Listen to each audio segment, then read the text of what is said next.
చెల్లి ఏం చేస్తుందంటే సీరియస్గా ఏదో డిక్టేషన్ అంట, సమ్మర్లో కూడా మరీ దారుణం. కాకపోతే ఇదంతా ఏంటి అని అనుకుంటున్నారా? మా మమ్మీ చాలా సీరియస్గా డిక్టేషన్ చెప్తున్నారు.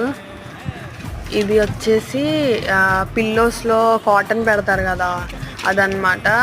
ఇప్పుడు ఏది హాయ్ చెప్పు మళ్ళీ. ఈ కాటన్ ఒక పిల్లోది తీసేసాము. బయట రెడీమేడ్ పిల్లోస్ కన్నా ఇలాంటి పిల్లోస్ అయితే బాగుంటాయి కొంచెం.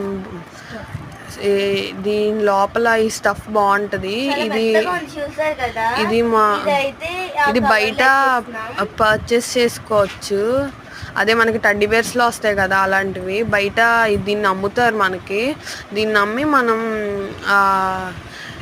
పిల్లో బ్యాగ్స్లో ఫిల్ చేసుకోవాలి. ఇప్పుడు ఫిల్ చేసుకున్న తర్వాత ఎలా ఉందనేది మీకు చూపిస్తాను. ఓకే.